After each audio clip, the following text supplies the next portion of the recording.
let's really pivot into maybe the meat of this section, which is how do I set boundaries? Once you've determined that a boundary needs to be set, how should you go about putting that into place? To help you with this, we've created a free guide, which is available using the link in the description or the show notes. All good outer circle boundaries start with alignment in the inner circle. So to your point, before looking to set boundaries, make sure that you and your partner are aligned as a couple. Reminder, Melissa is a mental health therapist, deals with this quite often. There are some steps and processes that are healthy ways to put in boundaries. These steps don't guarantee a seamless process. No. They don't guarantee a successful process, but they are a good framework for doing that. So Melissa, I think you have outlined 5 steps. Why don't you take us through the first step? What's the first step to setting a good, healthy boundary? Scheduling the conversation. Once you've decided that there's a boundary that needs to be set, the person that you need to set this boundary with, you need to schedule something with them. And I'm a firm believer, and what I mean by scheduling is you don't just blurt it out. Hey, I want to talk to you about something. When's a good time? You're going to get better cooperation and more likely to listen than if somebody's making dinner or trying to run out the door to an appointment. Schedule the conversation. I think that's a really important part because you've been thinking about this issue. Mm-hmm. They probably have not. Correct. So if you blindside them with that, the response you're going to get is they're going to get defensive. They might get angry. They might not understand where the heck you're coming from. Where is this coming from? So being very intentional with setting up a time to discuss, I think that's great. Like, don't overlook that. You really have to be mindful. Set a time. Okay, so what's step number 2? It's share the issue using I statements. I feel hurt when negative things are said about my partner. Okay, so the format there is I and then whatever your feeling is. And when. Try not to use the word you in that. I feel hurt when negative things are said about my partner. Gotcha. So instead of when you say negative things about my partner, it's just a general of when negative things are said about my partner.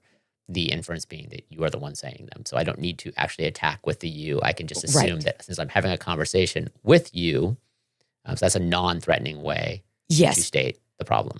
And you nailed it there, which is people feel they go on the defensive when you say you. So if you can just leave the word out, even if it's implied, leave the word out because their hackles go up. Right. The you becomes an attack on the person versus a statement more of, so the power of an I statement is you're framing it of this is how it impacts me. You don't have to explicitly say because you are doing this. That is implied in the conversation. You're the one I'm having the conversation with. Easier said than done? Oh, absolutely. Absolutely. I don't know if there's people in your life, there are in my life, that when I want to express something to them that maybe I feel might not be well received, I get nervous. Right. And I see nothing wrong with, especially if you're scheduling a conversation, you have time to think about this. Maybe you rehearse a little bit. I don't see anything wrong with that. I suggest to people all the time, write it down. The hope is that you've looked at it so you don't have to look at it while you're doing it. You don't want it to be that stiff, but know in advance what it is that you would like to talk about. Right. Plan that I feel statement.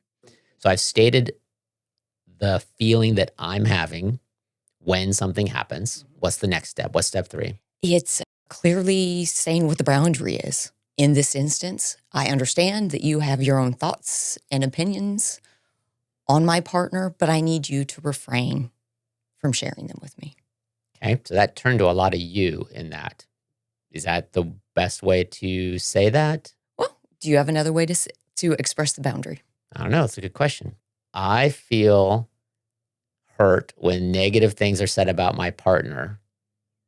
That's a good one. So I guess the second part of it is it does become a you. So I need you to stop. Interesting. How do you do that part without attacking? Yeah, Or can you? Maybe you have to attack. Maybe that's part of setting a boundary. This is different than just a blanket I feel statement. You're setting a boundary. And I don't want to say boundaries are more serious than just what you need. Boundaries are just right. So if you and I were having a conflict on this, you and I might say, so I need us to whatever work to solve this issue. But the difference here is that you actually are putting a boundary up that requires someone else to stop what they're doing. Correct. So it's going to inevitably turn into that's why you soften it at the beginning with the I feels and how it's impacting you with the intent of, but here is the firm boundary Mm-hmm. and I need you to respect this. And maybe that's another thing is like, or well, I guess a question about this. How do consequences play into this then? And maybe this rolls into your last point, which is how do I enforce? That is part of number 4. Consistently, that's key. Consistently, if you sometimes tell them not to do it and other times you let it go, no, you have to consistently enforce the boundary. And it's pointing out, hey, we had a talk last week about me being hurt when negative things are said about my significant other. And now you've crossed this boundary again. You have to then understand whatever your consequence for crossing that boundary is. Maybe it's the conversation ends in the moment. Maybe the relationship takes a break for a little while. Probably depends on who you're interacting with, how serious the relationship is. Is it something you can easily avoid? Is it something you're going to have to repetitively deal with? So I think your consequence probably varies depending on who you're setting the boundary with. Yeah. It really does. And in that one in particular, you could say, hey, if you can't respect my boundary, I don't know if we're going to be able to either discuss my relationship at all, or it might be maybe we need to take a break from each other for a bit. So you can think about, and I can think about, is this relationship, this friendship, this, even family Right. relationship, is it All right. Well, healthy? let's bring that home. 1 was schedule the conversation. 2 is use I statements to state the issue, the feeling. 3 was to express your boundary clearly.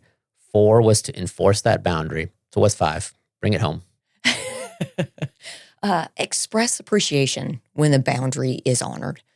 I have heard many times, and I think I have probably felt it as well. When you're trying really hard to work on something and somebody doesn't acknowledge it, you're like, well, why should I?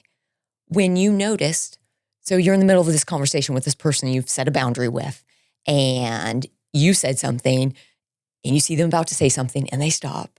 You said, hey, I know you wanted to say something right there, but you're respecting my boundary. I really appreciate that. Thank you.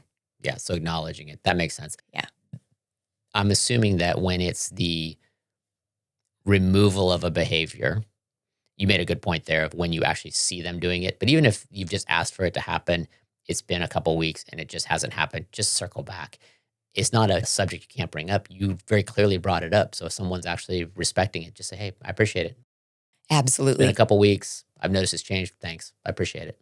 That was the other way I was going to say it as well, is that you don't always have the opportunity to catch somebody in the moment. Right. It's hard to catch somebody not doing something. Right. And yeah, I think it's a great way to a couple weeks later. But if it's basic conditioning, behaviorism. People want to be positively reinforced. The vast majority of people want that. And so if they've been really trying really hard not to say anything, even though they really want to, that should be acknowledged. Yeah, and I that think their efforts acknowledged. Yeah, and I think that actually 100% compliance might be unrealistic. So be okay with rewarding incremental progress, moving a person toward there. So if they've been crossing whatever boundary for a good bit of time and they're crossing it less, it doesn't have to be all or nothing to give a little praise to get them moving in the right direction. You're laughing. Why are you I'm laughing? laughing because it's so funny because I mentioned behaviorism always. You also have a psych degree.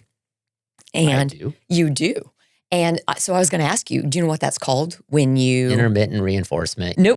Oh, come on. Nope. No, I was talking about when the little things that they do that are close to what it is that you want, if they're getting there. Oh, are you? Well, I don't know the term for that. Shaping. I was going to say that, but I was going to say grooming, and I know grooming is the wrong term. That is Wrong an term. entirely different area. But I thought shaping first, but I didn't know if that was a term that It is a was. psychological It term. was. Yeah, it's shaping. You're getting Getting them closer to the behavior you Mhm. want. Yeah, that Yeah. makes sense. Absolutely. And now I want to close this on a really important note about setting boundaries.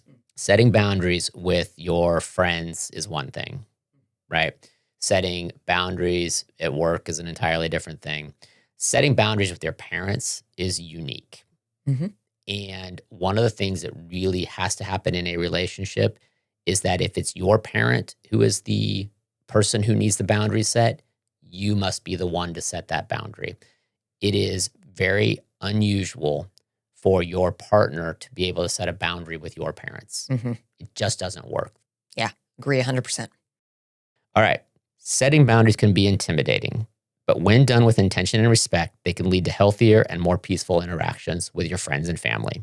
If you are ready to set some boundaries, get our free guide to get started. The link may be found in the description or show notes.